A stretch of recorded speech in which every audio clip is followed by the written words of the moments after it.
usually is, but that's because of the rim fall, said Rincewind. We're being carried over the edge of the world. Silence, broken only by the lapping of the waves as the boat spun smoothly out. Already quite strong. Would you like something to eat? Asked Tuflower. He began to rummage through the bundle that he had tied to the rail out of the town. Don't you understand? We're going over the edge, goddammit!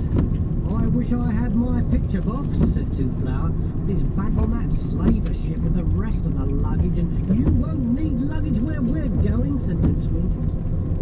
He stared moodily at a whale that had carelessly strayed into the windward current until they were struggling against it. There was a line of white on the foreshortened horizon. He fancied he could hear a distant roaring. What happens after a ship goes over the rim? Asked Tuflower. Who knows? Well, in that case, perhaps we'll just sail on through space and land on another world. Land on another world. Sea and mountains looked round. Rincewind noticed several tree trunks keeping station. Just below the surface, it was alive with fish and insects. He wondered what kind of life it was, but it didn't swim all the time to stay exactly in the same place. It's similar to animals. He spotted a simple green frog resting on the desperate. Found a paddle, carefully extended it towards the ship, scrambled over, and later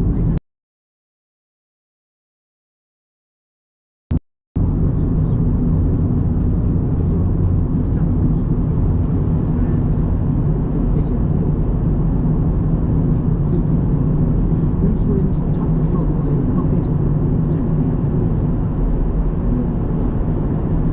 A squid, bigger than anything Rincewind had seen before, broke the surface a few hundred yards away and thrashed madly with its tentacles before sinking away.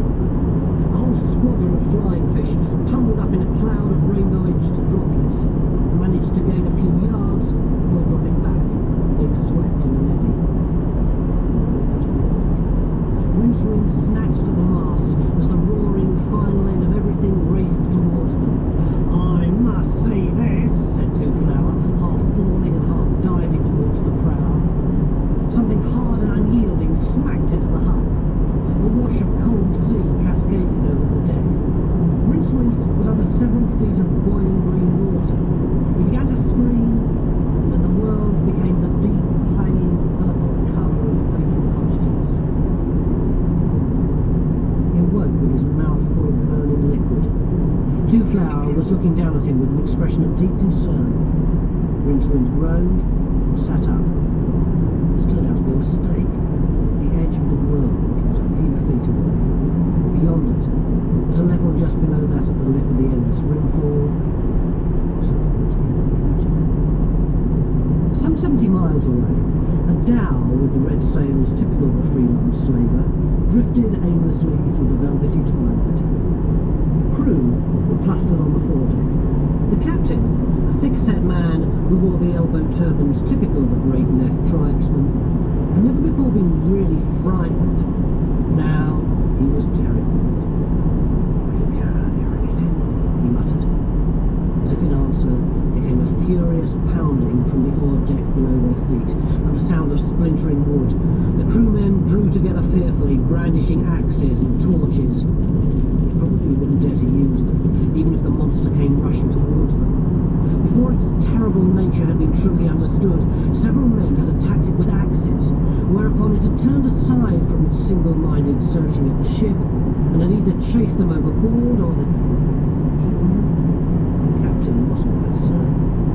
The thing looked like an ordinary wooden sea chest, a bit larger than usual maybe, but not suspiciously so. It was just that the men who had been drowned overboard had probably been more fortunate than those that had caught. Teeth like white wooden gravestones, tongue red as well. This was the last time he rescued drowning men in mysterious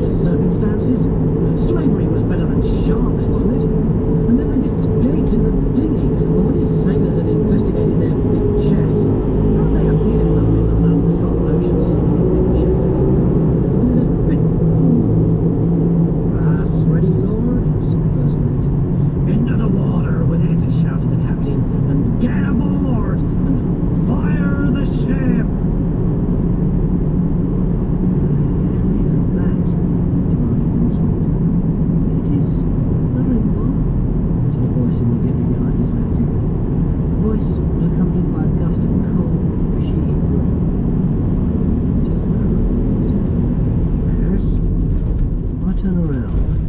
What do I see? His name is Tethys.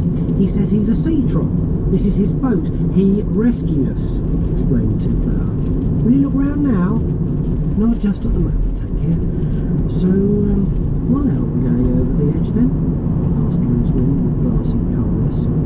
Because your boat hits the circle fence, said the voice behind him. The circle fence? Yes, it runs along the edge of the road. Ah, you mean the circumference, said Rincewind. The circumference makes the edge of things. So does the circumference, said the troll. He means this, said Two Flower, pointing. Upwards of the boat was a rope suspended a few feet above the surface of the white water. The boat was attached to it, moored yet mobile, by a complicated arrangement of pulleys and wheels. They ran along the rope as the unseen rower propelled the craft along the very lip of the rimfall. That explained one mystery, but what supported the rope? Rincewind peered along its length and saw a stout wooden post sticking up out of the water a few yards ahead. As he watched, the boat neared it and then passed it, the little wheels clacking neatly around it in a groove obviously cut for purpose. Rincewind also noticed that smaller ropes hung down from the main rope at intervals of a yard or so. Behind him, a sea troll said, "Up ahead is my house. We will talk more when we are there. Now I must row."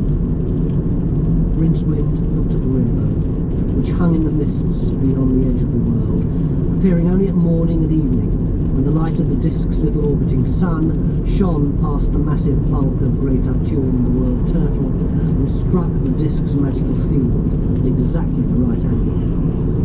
A double rainbow coruscated into being. Close into the lip of the rimfall were the 7 lesser colours, sparkling and dancing in the spray of the dying seas. But they were pale in comparison to the wider band that floated beyond them, not deigning to share the same spectrum. It was the king colour, which all the lesser colours are merely partial and wishy-washy reflections.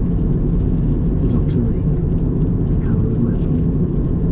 It was alive and glowing, vibrant. It was the undisputed pigment of the imagination, because wherever it appeared, it was a sign that mere matter was a servant of the powers of the magical mind. It was enchantment itself. Rincewind always thought it looked a sort of greenish purple.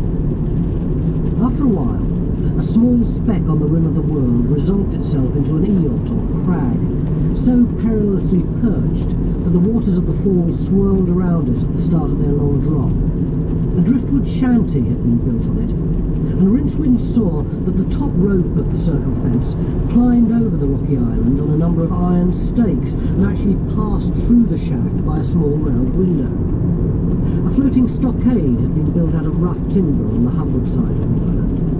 It contained 1 or 2 hulks, and quite a large amount of floating wood in the form of planks, balks, and even whole tree trunks. The boat slid up against a small jetty. The wizard and Two Flower scrambled onto the planking, and for the first time, Rincewind saw the troll. Instead of the betentacled monstrosity he'd been expecting, he found himself looking at a rather squat but not particularly ugly old man, apparently composed of water and very little else. The troll was a pleasant translucent blue colour. As Rincewind stared, a small shoal of silvery fish flashed across his chest. Two Flower and Rincewind followed him into the hut. The troll lit a couple of lamps and poured 2 cups of green liquid from a tall pitcher. In the dim light, he appeared to phosphoresce in the manner of warm seas on velvety summer nights. Rincewind reached for a cup and looked at the green pool shimmering inside it. He drank. His mouth twisted. He whimpered a little. One of his legs came up convulsively and caught him painfully in the chest. Two Flower swirled his own drink thoughtfully while he considered the flavour. Plain livid, he said. A certain smoky quality, piquant, from the western plantations in Raidreed province, yes? May I ask how you came by it? All things drift to the circumfence in time. My job is to recover the flotsam, timber,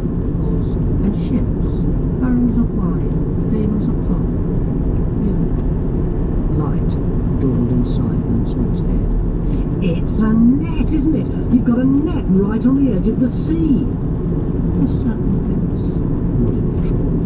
Ripples ran across his chest. That would have to be very strong, Rincewind said. It is. It could be extended for a couple of miles if you found enough rocks and things, said the wizard. 10,000 of miles. I just trolled this lead. That's a third of the way around the disk. Tethys told them about the ancient and wise kingdom of Karul, which had constructed the circumference several centuries before, and about the 7 navies that patrolled it constantly to keep it in repair and bring it salvaged back to Karul, and about the way in which sailors marooned on the circumference returned into slaves and usually had their tongues cut out. I won't be a slave, said Rincewind. I'd jump over the edge first. Would you though? Asked the troll. One blue arm caught the wizard around the waist. A moment later, the troll was striding out of the shack with Rincewind gripped carelessly in one fist. He didn't stop until he came to the rimwood edge of the island. Rincewind squealed. Look, commanded the troll. Rincewind walked on. In front of him was a soft black night whose mist-muted stars glowed peacefully, but his eyes turned downwards, drawn by some irresistible fascination. On either side, 2 glittering curtains of water hurtled towards infinity as the sea swept around the island on its way to the long fall, bathed in the golden underworld light. Huge shadows grew out of that light, like pillars supporting the roof of the universe. Hundreds of miles below him, the wizard made out the shape of something. The edge of something. The head of an elephant as big as a reasonably sized continent. No, the elephant. Rincewind swallowed and tried. It was the distant, painful disk of the sun. Sweeping slowly past it was something that brought its city-sized scales, its crater pocks, its lunar cragginess, was indubitably. Shall I let go? Suggested the troll. Nah, said Rincewind. Tethys stepped back and allowed Rincewind to fling himself onto the ground. Two Flowers strolled up to the rim and peered over. Fantastic, he said. If only I had my picture box. What else is down there? A bell jangled in the darkness. They returned to the hut. Tethys strode across the creaking floor to the complicated devices of levers, strings and bells that was mounted on the circumfence's topmost strand, where it passed through the hut. The bell rang again, and then started to clang away in an odd, jerky rhythm for several minutes. The troll stood with his ear pressed close to it. When it stopped, he turned slowly and looked at them with a worried frown. "You're more important than I thought," he said. "You're not to wait for the salvage fleet, nor to be collected by a fly." He shrugged. "And I hadn't even sent a message that you're here yet. I wonder how." He picked up a large mallet that hung on a pillar beside the bell and used it to tap out a brief carillon. "That'll be passed from lengthman to lengthman all the way back to Karul," he said. "Marvellous, really, isn't it?" The lens skimming towards the island was perhaps 20 feet across and totally transparent. Sitting around its circumference were a large number of black-robed men, each one strapped securely to the disc by a leather harness, and each one staring down at the waves with an expression so tormented, so agonizing, that the transparent lens seemed to be ringed with gargoyles. "What is it?" said Two Flower. "Well, the lens itself would have been created by Fresnel's wonderful concentrator," said Rincewind authoritatively. "Those wizards on it must all be gifted hydrophones." "You mean they hate water?" said Two Flower. "They really loathe it. That's what keeps the lens up in the air." The flyer halted a few yards hubward of the island, throwing up a sheet of spray. It hung there, spinning slowly. A hooded figure standing by the stubby pillar at the exact centre of the lens beckoned to them. "You'd better wade out," said the troll.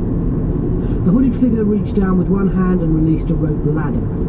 In its other hand, it held a silver rod, which had about it the unmistakable air of something designed for killing people. Rincewind's first impression was reinforced when the figure raised the stick and waved it carelessly towards the shore. A section of rock, the grey haze of nothingness. "And so you don't think I'm afraid to use it," said the figure. Rincewind and Twoflower embarked, and under instructions from the hooded commander, strapped themselves down to rings set in the transparent disc. "If you make the merest suggestion of weaving a spell," said the dark.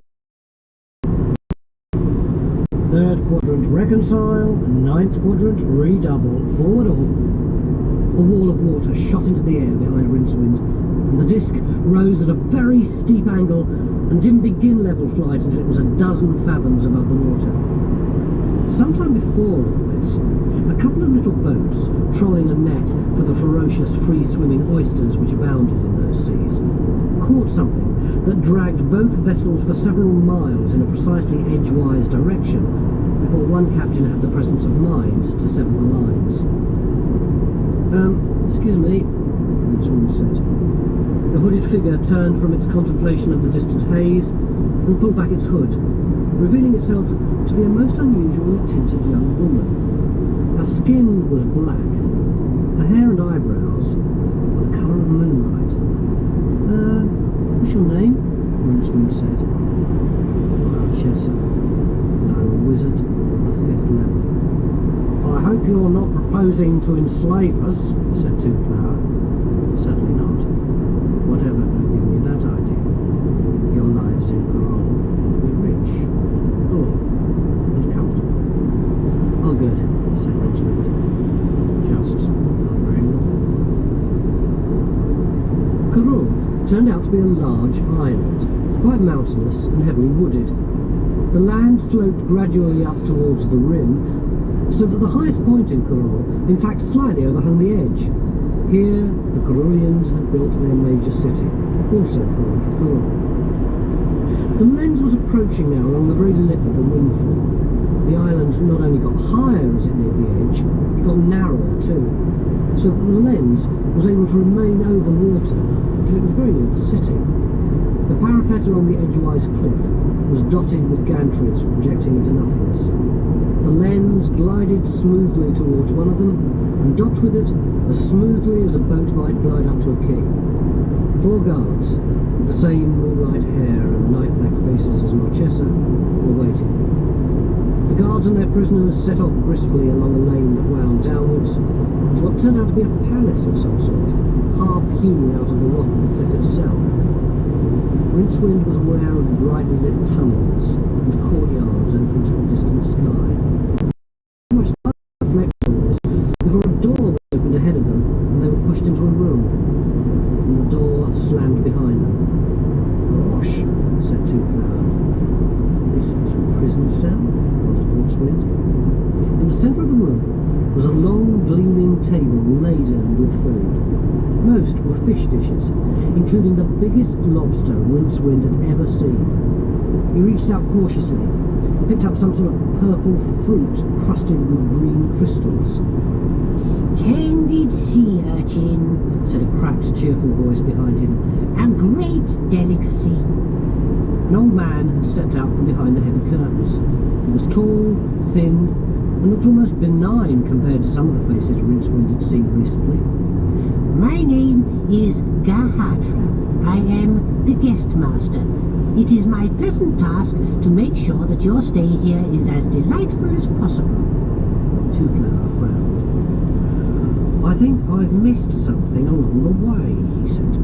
"First, we were told we were going to be slaves, and then we were rescued at great magical expense, but then we're threatened, manhandled by guards, and thrown in here, where there's all this food, and a man saying he's devoting his life to making us happy. What I'm getting at is this sort of lack of consistency." Gahatra held up his hands. "Please, please," he protested. "We certainly do not want to enslave you. Please be reassured on that score." "Well, fine," said Rincewind. "You will, in fact, be sacrificed." "Sacrificed?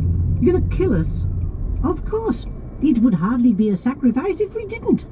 But don't worry. It'll be comparatively painless. Compared to what? Said Rincewind. He picked up a tall green bottle that was full of sea grape jellyfish wine and hurled it hard at the guest master, who flung up a hand.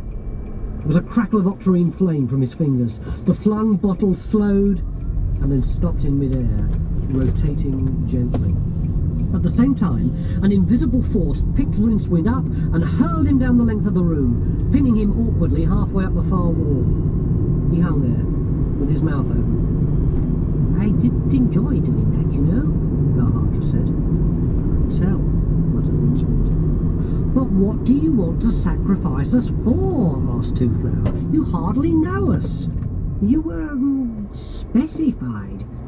I don't know a lot about the god in question, but he was quite clear on that point. Look, I must be running along now. So much to organise, you know how it is. He shut the door behind him. A brief octarine flicker of bale fire around it suggested that it had now been sealed beyond the skills of any earthly locksmith. Gling, clang, tang went the bells along the circumfence in the moonlit rimful roaring night. Turton, length man of the 45th length, leant out of his hut and stared into the darkness. Something was coming along the fence, in giant loping bounds that covered meters at a time. It looked up at him, and for a moment Turton saw something rectangular, multi-legged, shaggy with seaweed, and very angry indeed. When are you coming down? Asked Twoflower. Rincewind snarled. Meanwhile, the flung bottle hung supportless in the air a few yards away. In its case, time had, well, not actually been stopped. It had been slowed by several orders of magnitude. Rincewind sighed. Don't you ever worry, he demanded petulantly. Here we are, going to be sacrificed, and you just sit there eating barnacle canopies. I expect something will turn up, said Twoflower. It's not as if we know why we're going to be killed, the wizard complained. You'd like to, would you? Did you say that? Asked Rincewind. Say what? You're hearing things, said the voice in Rincewind's head. Who are you? He demanded. Twoflower gave him a worried look. I'm Twoflower, surely you remember. The spell pinning Rincewind to the wall vanished with a faint pop. He fell forward and landed in a heap on the floor. Careful, you nearly squashed me. Rincewind struggled to his elbows and reached into the pocket of his robe. When he withdrew his hand, the green frog was sitting on it, its eyes oddly luminous in the half-light of early morning. Put me down on the floor and stayed back. The frog blinked. The wizard did so. The room darkened. There was a windy, roaring sound. Streamers of green, purple and octarine cloud began to spiral rapidly towards the recumbent amphibian, shedding small bolts of lightning as they whirled. Soon, the frog was lost in a golden haze which began to elongate upwards, filling the room with a warm yellow light.